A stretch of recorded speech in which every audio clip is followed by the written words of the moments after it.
Bonjour à tous, c'est samedi 25 juin 2016. Il s'est tenu dans la salle de l'Université libre de Bruxelles à Bruxelles ULB une conférence de presse animée par le représentant de l'UDPS, parti de l'opposition, et comme intervenant M. Adolphe Muzito Dupalou, parti de la majorité. Cette conférence organisée par Change Asbel et comme co-organisatrice Mme Mandaila portait sur la conscientisation de la jeunesse face à la situation actuelle et à venir de la République démocratique du Congo comme thème. La conférence a tenu également la participation des différents publics, parmi eux les étudiants congolais de la Belgique. Le cadre de l'UDPS, le professeur Dori Ndumbi et maître Chipangila Papis ont élucidé de ce qui a été la résolution du conclave de Genval et ont aussi répondu concrètement de la situation qui prévaut à l'heure actuelle en RDC. Par ailleurs, le ministre honoraire Adolphe Muzito s'engage à parler du perspective d'avenir pour le Congo et précise aux étudiants congolais de la Belgique que pendant sa règne, son gouvernement n'avait que 3 missions à suivre. Suivez. Le premier défi que nous devons tous relever est que nous puissions réellement avoir des cycles électoraux réguliers, qu'on puisse organiser des élections crédibles, transparentes, en toute clarté, de manière régulière. Or, actuellement, il se pose une question réelle par rapport à la problématique des élections. Est-ce qu'on pourra avoir des élections à la date prévue?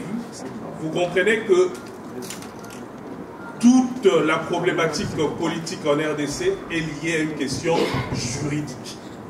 La question consiste au respect de la Constitution.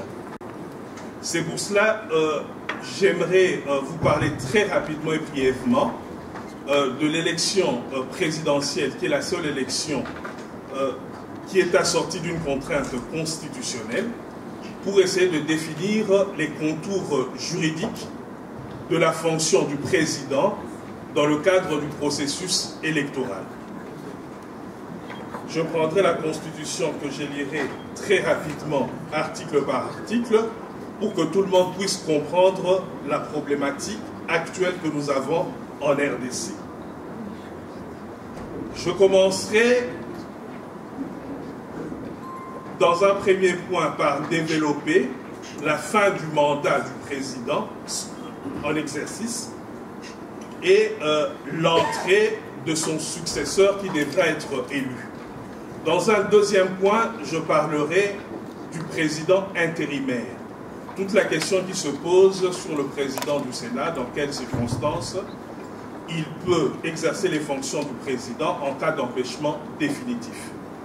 Et dans un troisième point, je parlerai de la problématique du président de transition. Au cas où il n'y a pas des élections dans les délais constitutionnels, que se passe-t-il réellement? Beaucoup parlent d'un président de transition, beaucoup aimeraient savoir quels sont les contours juridiques qui puissent justifier qu'on puisse avoir un président de transition. Je commencerai par le premier point qui porte sur la fin du mandat du président en exercice et l'entrée de son successeur élu. En vertu de l'article 70 de la Constitution, le mandat du président de la République est de 5 ans et renouvelable une seule fois. C'est l'alinéa premier de l'article 70 qui prévoit que le président de la République ne peut être là au maximum que pour 10 ans. Le 20 décembre, le président de la République actuelle aura accompli ses 2 mandats. Que va-t-il se passer concrètement ou que doit-il se passer concrètement? Je reviendrai premièrement à l'article 73 de la Constitution qui dit en substance que le corps électoral doit être convoqué 90 jours avant la fin de l'expiration du mandat. C'est-à-dire que concrètement, dans notre pays, la CENI doit pouvoir convoquer le corps électoral le 19 septembre au plus tard. La convocation du corps électoral est différente du jour de l'organisation du scrutin. C'est-à-dire que concrètement, avant le 19 septembre, la CENI doit convoquer les gens à aller voter à une date qui peut être en novembre, en décembre, mais qui ne doit pas être postérieure au 20 décembre. Il s'agit donc de l'article 73 de la Constitution. C'est pour cela qu'il y a toute la classe politique qui s'élève aujourd'hui actuellement pour dire que les élections doivent absolument être organisées dans les délais constitutionnels parce qu'il y a cette contrainte de l'article 73 de la Constitution. L'alinéa 2 de l'article 70 dit exactement ceci.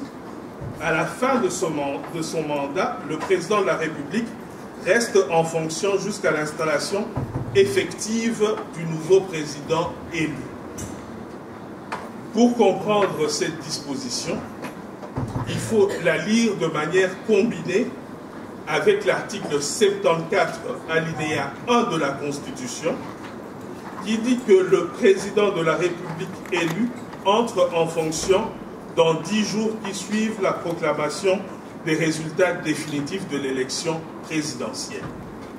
Concrètement, ceci veut dire, par exemple, si il arrive qu'on puisse avoir des élections dans les délais constitutionnels et que le corps électoral est convoqué avant le 19 décembre, le corps électoral est invité à voter par exemple le 20 novembre.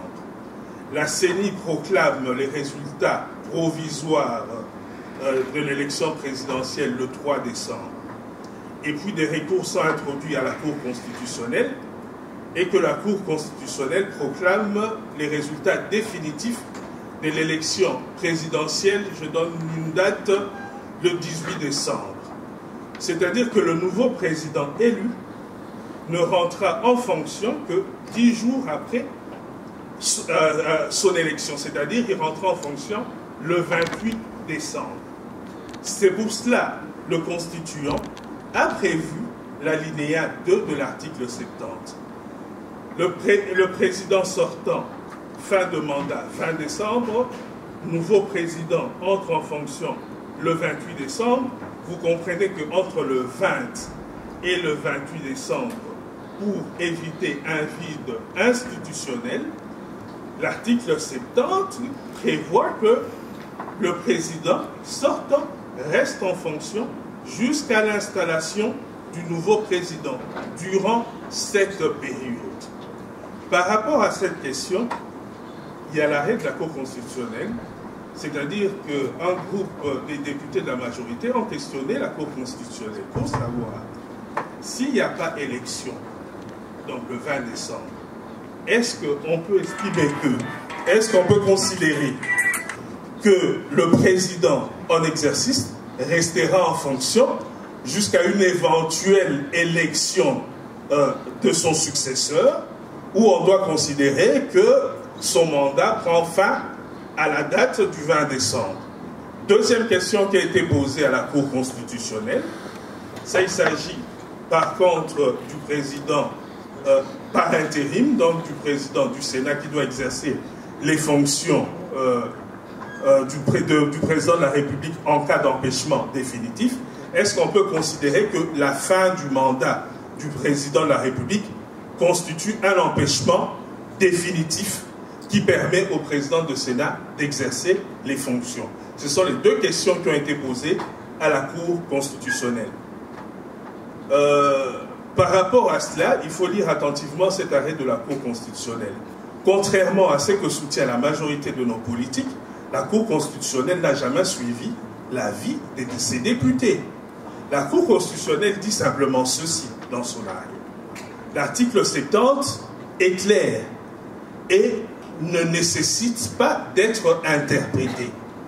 L'article 70 veut dire simplement que le président sortant reste en fonction durant le temps nécessaire pour la passation de pouvoir entre lui et son successeur. C'est ce que dit la Cour dans son argumentation. Et dans son dispositif, la Cour conclut simplement qu'en vertu de l'article 69 qui prend la continuité de l'État, le président en exercice reste en fonction jusqu'à l'installation de son successeur élu. Donc la Cour n'a fait que reprendre l'article 70 qui est tellement clair, et la Cour n'a jamais dit qu'en cas de non-élection, parce que la Cour, si elle aurait dû statuer, comme par exemple l'avis de l'avocat général qui a donné son avis, lui il a suivi les requérants en disant qu'en cas de non-élection, le président de la République reste en fonction. Mais la Cour n'a pas dit qu'en cas de non-élection, le président de la République reste en fonction, de telle sorte que la Cour constitutionnelle n'a pas statué concrètement sur la question qui lui a été posée. Elle a statué un peu ultra petita en droit, comme on le dit. Donc ça, c'était par rapport à la fin du mandat du président sortant et à l'entrée de son successeur. Je veux très rapidement parler du président par intérim. Le président par intérim, c'est le président du Sénat. L'article 75 prévoit que, en cas de vacance pour cause de décès ou de démission, ou pour toute autre cause d'empêchement définitif, les fonctions du président de la République, à l'exception de celles mentionnées aux articles 78, 81, 82, sont provisoirement exercées par le président du Sénat. Ceci veut dire concrètement qu'en cas d'empêchement définitif, l'empêchement définitif n'est possible que si vous êtes encore en cours de mandat, pas à la fin du mandat. Pendant que le président de la République est en cours d'exercice de son mandat, s'il lui arrive un empêchement définitif, c'est le président du Sénat qui assure l'intérim pendant 90 jours ou tout au plus 120 jours. La Constitution congolaise a défini la vacance. Elle s'est limitée à 2 cas d'espèce, décès et démission, qui est le premier cas d'empêchement définitif, et elle a dit tout autre cas d'empêchement définitif. Tout autre cas d'empêchement définitif peut être que le président se retrouve absent, le président est destitué par ses fonctions par la Cour constitutionnelle, ou tout autre cas d'empêchement définitif. Mais pendant que le président est en cours d'exercice de son mandat, de telle sorte qu'à la fin de son mandat, cette disposition ne peut pas s'appliquer. C'est-à-dire que si nous arrivons concrètement le 20 décembre et qu'il n'y a pas élection, le président du Sénat ne peut pas assumer l'intérim du président de la République en vertu de la Constitution. En vertu de la Constitution. Donc je vais passer très brièvement, et puis le président même du Sénat aura des compétences totalement limitées. Il doit organiser uniquement le processus électoral, il ne peut pas démettre le gouvernement, il ne peut pas nommer des ambassadeurs, tout ce qui s'ensuit. C'est-à-dire que c'est une compétence limitée pour organiser des élections dans 90 jours ou 120 jours au plus. C'est-à-dire que si nous arrivons le 20 décembre et qu'il n'y a pas eu l'organisation des élections présidentielles, nous nous retrouvons réellement dans un cas de vide institutionnel. Vide institutionnel parce que la Constitution n'a pas prévu qui va exercer les fonctions du président durant cette période. On doit alors recourir à ce qu'on appelle un accord politique. Un accord politique, cet accord politique peut être de 2 ordres. Je voulais parler peut-être du cas de l'Haïti et du Burkina Faso, qui est totalement différent. En Haïti, il y a eu un départ négocié du chef de l'État. Par contre, au Burkina Faso, il y a eu un départ forcé du chef de l'État. Le cas de l'Haïti est le suivant. C'est un peu comme la Constitution congolaise. La Constitution haïtienne prévoit que le mandat du chef de l'État prend fin le 7 février qui suit les 5 ans accomplis. Il n'a droit qu'un seul mandat. Donc après 5 ans, à la date du 7 février, il n'est plus président. C'est ce qui s'est passé en Haïti. Le président de l'Haïti a dû démissionner. et a négocié un accord politique. Un accord politique pour combler le vide institutionnel présidentiel. Donc il y a eu un accord politique entre le président de l'Haïti et le président et les présidents des deux chambres du Parlement. Donc le président a négocié un accord avec les présidents des deux chambres du Parlement pour trouver un accord pour uniquement combler le vide institutionnel de la fonction du président. La constitution haïtienne est restée intacte dans toutes ses dispositions. Uniquement cette disposition, comme il y avait une carence et un vide institutionnel, a été comblée par un accord politique. Je ne veux pas rentrer dans les détails. Pour Burkina Faso, c'est différent. Là, il y a eu un départ forcé du chef de l'État, c'est-à-dire que la classe politique s'est réunie. Ils ont trouvé un accord politique. Il y a une charte de transition. Cette charte de transition pour régler la problématique des institutions de la transition. Et cette charte de transition se chevauche avec la constitution, la constitution burkinabèse pour les autres dispositions. Donc ils ont réglé essentiellement la problématique du président de la République, du Premier ministre et de son gouvernement, et la problématique du Conseil national qui faisait office du Parlement. Donc la classe politique s'est réunie. Il y a eu 4 composantes, c'est-à-dire les partis politiques, les organisations de la société civile, donc le groupe de sécurité et de défense du pays et les organisations des autorités religieuses et coutumières. C'est ces 4 composantes qui ont constitué un collège de désignation. Et dans ce collège de désignation, ils ont désigné un président de la République de transition jusqu'à l'organisation des élections et au retour de l'ordre institutionnel. Donc, la source du président de transition peut venir d'un accord politique, étant donné qu'il y a un vide juridique, notre Constitution n'ayant pas prévu le sort du président de la République s'il n'y a pas l'organisation des élections dans le délai constitutionnel. Je vous remercie. Dans de transition, et que si l'UDPS estime que d'ores et déjà le président Etienne Tshisekedi est le président de la transition. J'aimerais premièrement préciser que pour l'UDPS, le dialogue est nécessaire. Mais c'est le dialogue qui s'inscrit dans la résolution 2277. Que nous dit cette résolution par rapport au dialogue? Il faut que les parties prenantes s'engagent dans un dialogue ouvert et sans exclusif pour la tenue de l'élection présidentielle dans les délais constitutionnels. Je résume le thème du dialogue de la résolution 22, selon la résolution 2277. Donc, comme je vous ai dit que le corps électoral doit être convoqué au plus tard le 20 septembre de cette année. Il nous reste encore 80 jours.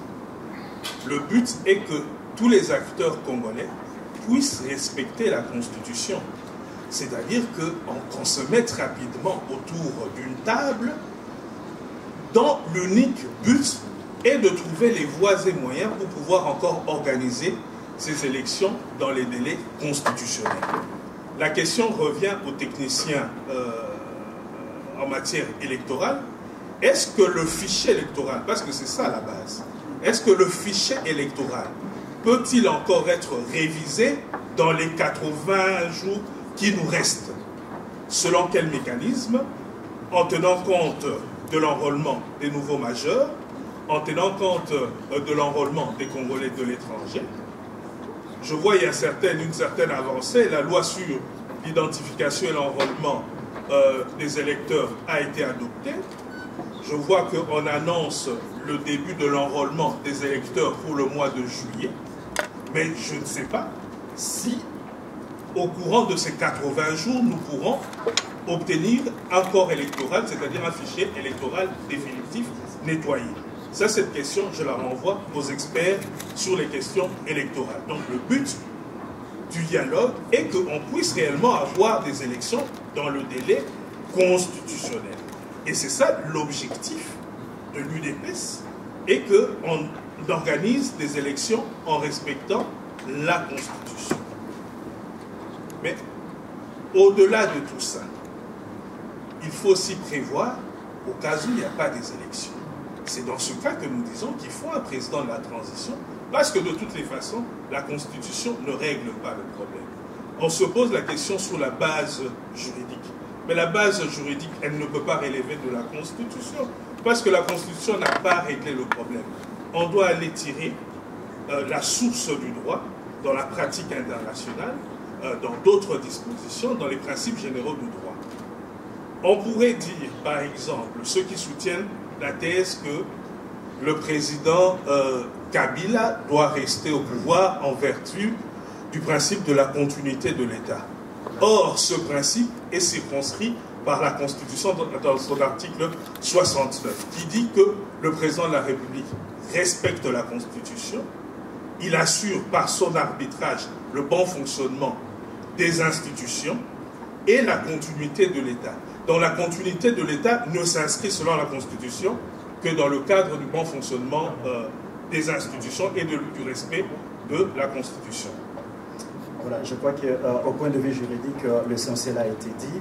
Mais moi, je voulais peut-être revenir sur l'aspect du conclave.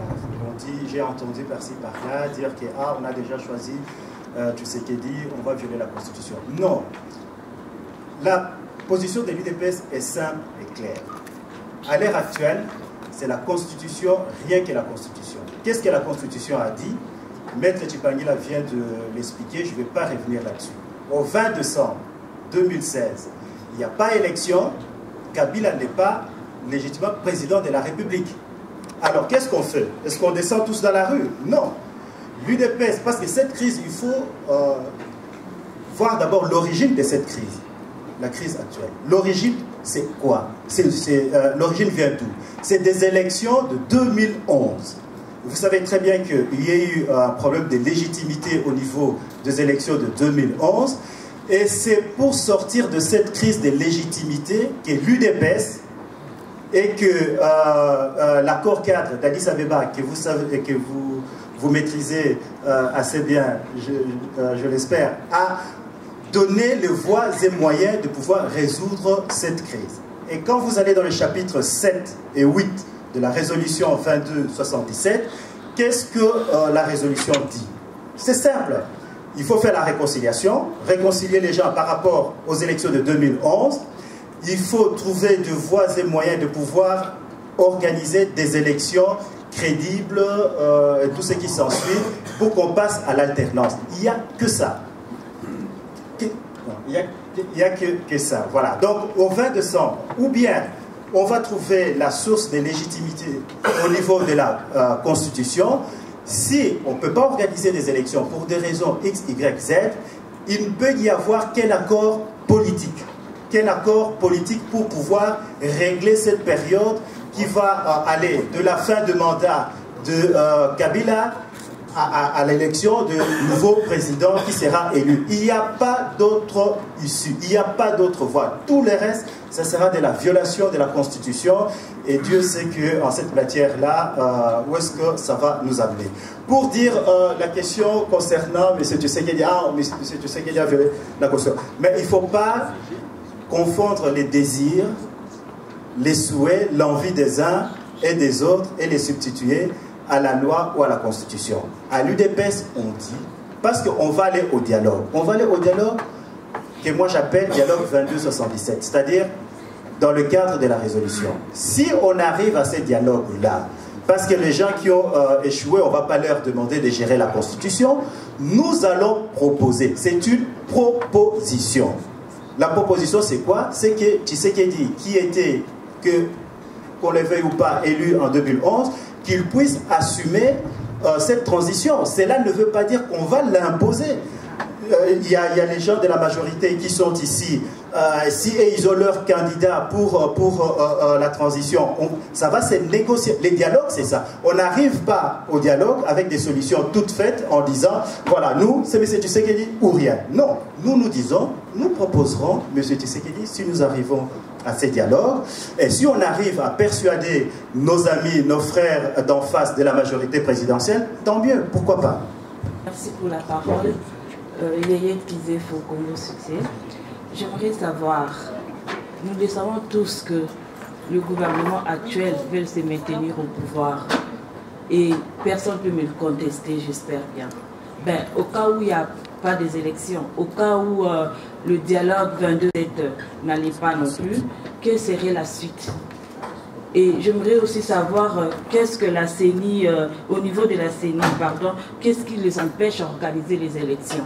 Et je parle des élections crédibles et valables.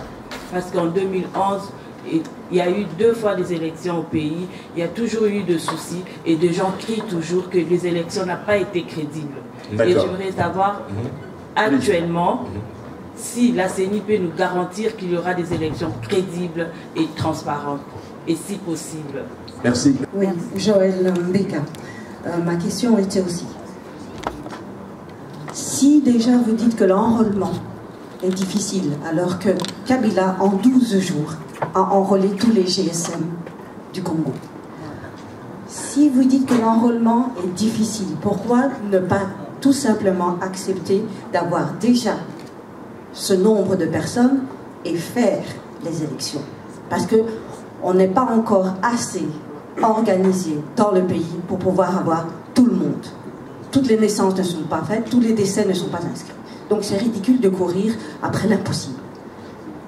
2, si maintenant il n'y a pas de vice-président pour faire l'intérim, si maintenant vous dites que le vice du Sénat ne peut pas l'être parce que c'est dans la Constitution, pourquoi prendre Tshisekedi qui depuis 60 demande à être président?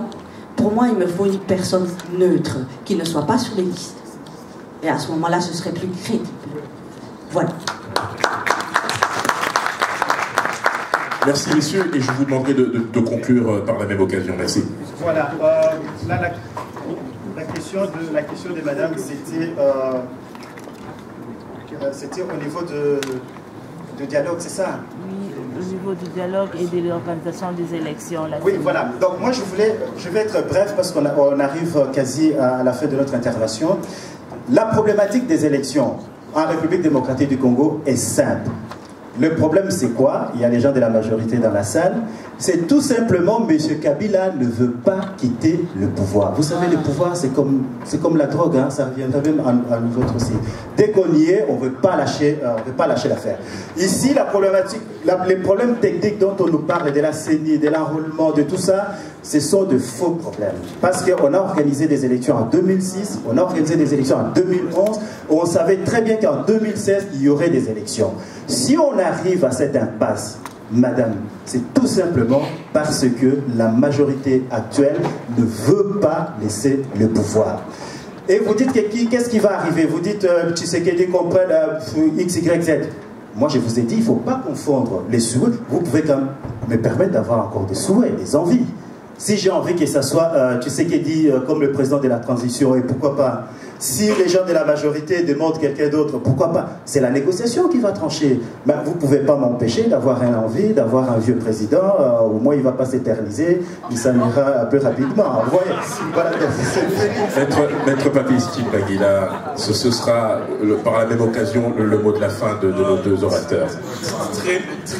Très rapidement, je commencerai d'abord par répondre à madame sur les questions techniques. Ça ne relève pas de la compétence de l'UDPS, c'est la CENI, le gouvernement qui est de mauvaise foi. Ce gouvernement et la CENI sont de mauvaise foi, ils ne veulent pas organiser des élections. Ils auraient pu prévoir cela depuis 2011. Quant au fichier électoral, partir avec le fichier électoral de 2011, c'est irréaliste parce qu'on va priver des millions de Congolais de droit de ce vote. Il y a les nouveaux majeurs, en vertu de quoi je vais vous permettre, vous, de voter et pas les nouveaux majeurs.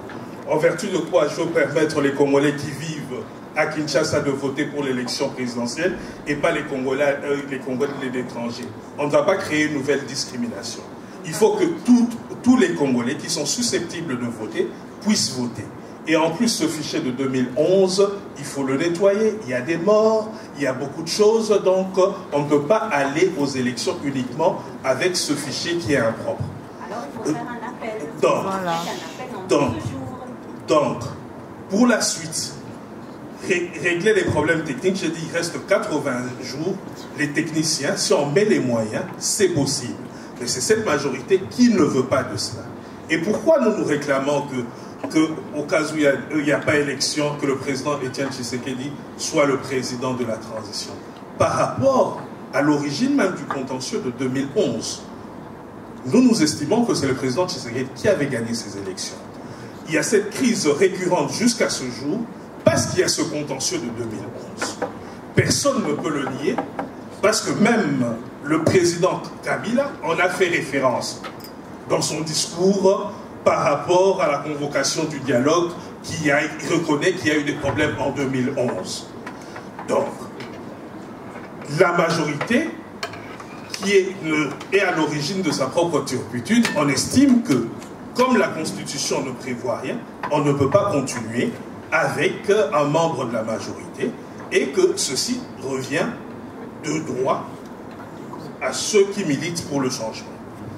Merci infiniment à nos deux orateurs. Je rappelle Maître Papis Tshilpangila, avocat conseil à l'UDP.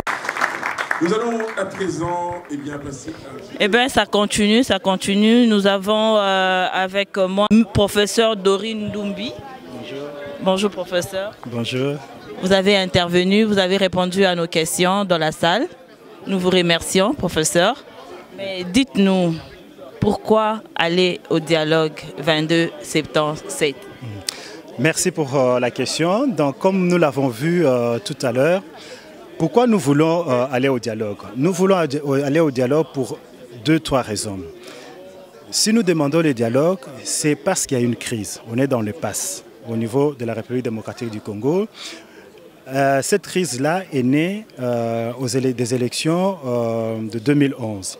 Les élections que Kabila avait trichées, et ça a créé une crise de légitimité.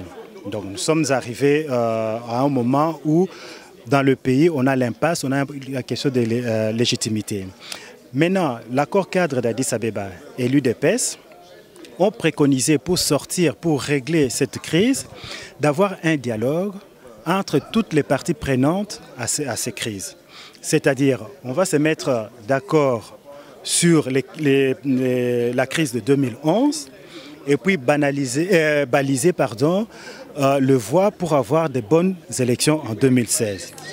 Si nous ne faisons pas ça, nous allons nous retrouver dans la même situation qu'en 2006 et en 2011. Vous voyez, c'est pour ça que nous préconisons les dialogues tout simplement pour que dans ces dialogues-là, nous puissions préparer les élections législatives et présidentielles pour passer, pour faire de l'alternance en République démocratique du Congo. À l'heure actuelle, vous le savez si bien que les élections n'auront pas lieu.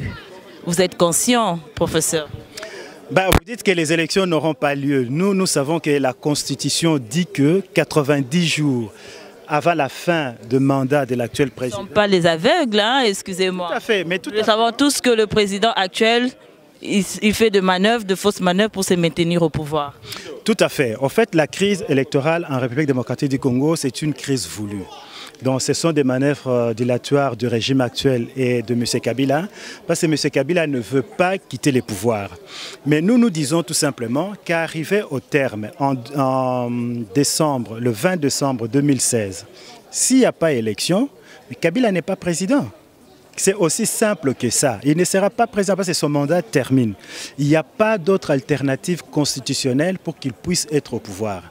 Donc c'est en ce moment-là, je pense, qu'il faut que le dialogue puisse trouver une solution pour que le pays puisse être géré entre la fin de mandat de M. Kabila et l'élection du nouveau président. Mais aussi longtemps qu'il est au pouvoir, il n'organisera pas les élections. Je n'en suis pas si sûr. Hein. Vous voyez, les pressions commencent déjà au niveau de la communauté internationale. Vous êtes sans ignorer qu'on vient de mettre en index le général Kanyama. Vous allez voir que ça va aller crescendo jusqu'à arriver à un certain moment de pression que Kabila sera obligé, il sera contraint d'organiser des élections. De toute façon, on passera par les élections. Il n'y a pas d'autre solution. On passera par les élections, on passera par le dialogue. Les tout, il faut savoir, on fait les dialogues quand? Après qu'il y ait quelques morts, ou on peut épargner le pays de ces quelques morts-là et faire les dialogues avant. Ça sera juste la différence. Mais sinon, il y aura élection et il y aura dialogue. Dites-moi, professeur, et pourquoi M. Tshisekedi doit-il nous conduire et conduire la République démocratique du Congo dans le dialogue?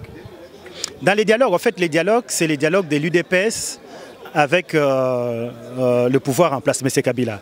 Donc d'un côté, nous avons... L'UDPS fait partie de l'opposition. Il n'est pas le seul. Donc le dialogue entre Kabila doit être avec tous les partis politiques opposants. Mais tout à fait, je ne sais pas si vous avez suivi... Tout à fait, je suis d'accord avec vous. Et je ne sais pas si vous avez suivi les travaux de conclave de Genval. Donc, comme on l'a expliqué, les travaux de Genval avaient principalement deux objectifs. Le premier objectif était de rassembler toute l'opposition, c'est-à-dire toute l'opposition en République démocratique du Congo, les rassembler autour du leadership de M. Tshisekedi. Et puis d'avoir des idéaux communs. Les idéaux communs, c'est les élections transparentes et tout ce qui s'ensuit. Et puis le deuxième objectif de ces conclaves, c'est pour pouvoir mettre en œuvre la résolution 2277. Et dans cette résolution-là, la résolution préconise les dialogues. Les dialogues entre toutes les parties. Quand on parle de dialogue, ce n'est pas l'UDPS seulement. L'UDPS est, si vous voulez, assure le leadership de l'opposition. Vous voyez, mais il s'agit de toute l'opposition. D'ailleurs, actuellement, on a les G7 qui sont là, il y a voilà, c'est toute l'opposition. La dynamique est là aussi, c'est toute l'opposition. Mais l'opposition elle-même a reconnu le leadership de M. Tshisekedi et de l'UDPS. Excepté l'UDPS, quel est le parti que vous trouvez, vous, fort en ces moments? Mais madame, moi je ne peux pas trouver un autre parti fort que l'UDPS. Pour moi, l'UDPS c'est le plus grand parti. Mais là, ce n'est pas accepter le progrès des autres partis. J'arrive. Donc l'UDPS c'est le premier grand parti en République démocratique du Congo, même la majorité confondue. Pour moi, le deuxième parti en République démocratique du Congo, c'est encore l'UDPS. Le troisième parti, c'est encore l'UDPS. Pour moi, je ne regarde pas ce qui se passe ailleurs. Moi, je regarde ce que nous, on fait. Donc, pour moi, c'est l'UDPS qui reste d'abord le parti porte-étendard de l'opposition, le plus grand parti, et c'est le parti qui va nous amener au pouvoir et le parti qui va diriger la République démocratique du Congo demain. L'UDPS, c'est le parti qui va diriger la République démocratique du Congo demain, la population congolaise. Que dites-vous? À vous la parole. Merci.